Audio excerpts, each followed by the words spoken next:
Hey guys, it's Jenny with Art for Good. Have you ever wondered how to create those beautiful textured pieces with gold leaf? Well, today I'm going to show you. The first step is to take your canvas and use a textured paste.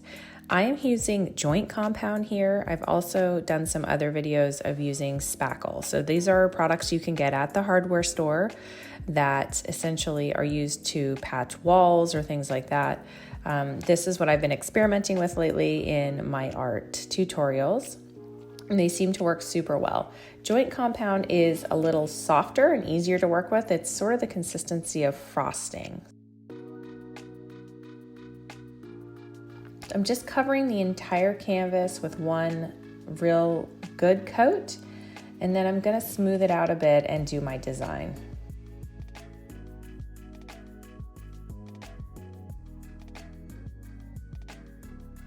I'm working with a 20 by 24 canvas today, but really you can use any size canvas that you have. I have some links down below to all the products that I'm using in my video, so check out the description so you don't have to go searching to try to figure out what I'm using today. All right, so I am going to do my design, and first I'm going to use this dustpan comb I got at the dollar store. It is just an old kind of brush that you would use for dusting, and I never used it for that, of course, before this, but I've just run that through in a straight line down the painting.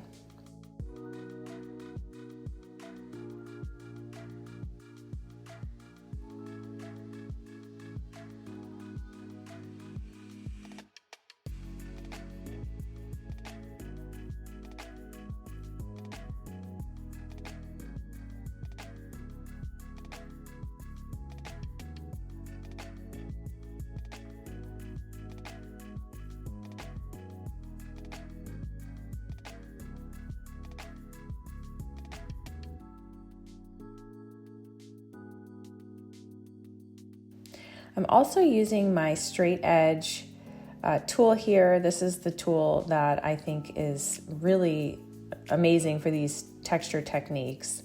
And I found this at my hardware store, but I did find something very similar on Amazon. It's essentially a large straight edge. It makes it very easy to make very straight lines. So I'm just going back through the painting to add some deeper ridges into this texture.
All right, so we're gonna let this dry for about 48 hours before the next step. The next step is sanding. I have a simple sanding sponge here, very lightweight, and I'm just gonna go over the piece with this sanding sponge to get off any crumblies that have happened from the texture. You don't want these coming off as you're trying to do painting on the piece because it's just a hassle. So take a few minutes and really sand down, and also make sure to get the edges. The third step is painting.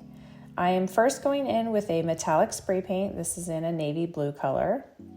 I'm just wanting to make sure to get all of the edges because it just gives it a very nice finish to have all the edges the same color.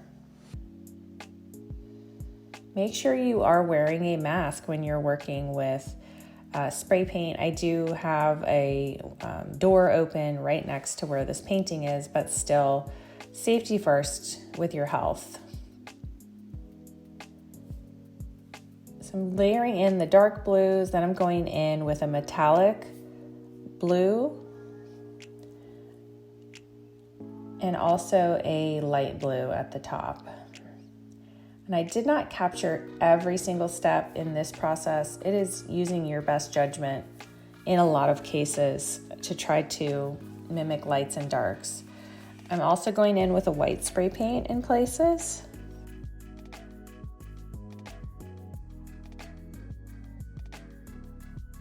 And then I'm doing a metallic black also. So as you can see, I'm working from dark at the bottom to light at the top, or the opposite, I should say, light at the top to dark at the bottom, to mimic kind of a landscape. So today's piece is reminding me of some trees.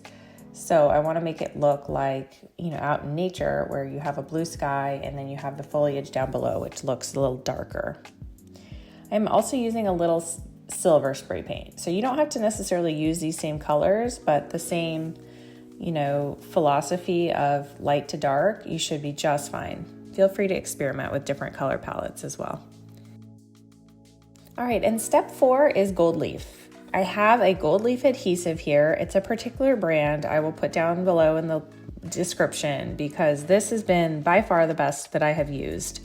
Essentially, it comes in a little jar. You paint it on with a paintbrush just in the places that you want it to be. So I'm going to do an example here, and I'm going in straight lines because I want these gold pieces to look like the tree leaves in autumn. So I want them to just be in the center of the painting. When working with this glue, you do usually wait a couple of minutes from the time you actually put the glue down to the time you put the metallic leaf on, because you don't want it to be super wet because then the leaf will fall off, but it becomes a little tacky, which is perfect and what you want.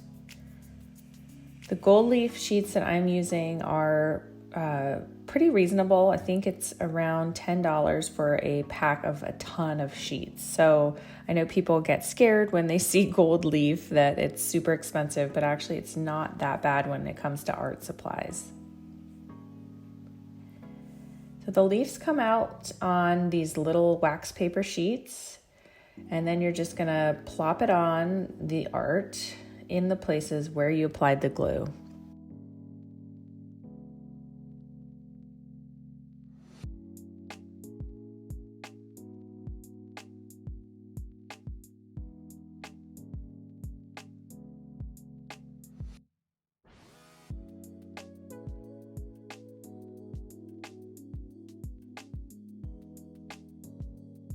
All right, so now that I have my gold leaf in place, I'm going to just go in with a dry paintbrush and brush off all the excess. And as you can see, it leaves a beautiful element of gold in here, but it's not too forced or too perfect in terms of how the shape of it is. I really love working with gold leaf. So I'm gonna go in and do a few more layers of this. And this is the final piece. As you can see, when you look at it from afar, I feel like I did achieve that look of kind of abstract trees in the distance. But let me know what you think in the comments below about this technique. And better yet, if you give it a try or have any questions, just let me know. I'd love to hear from you and see your work as well. Well, if you're interested in more textured compositions, I have a whole playlist here of some others that I've done recently, so check that out. And that's all the time I have for today. I'll see you next time.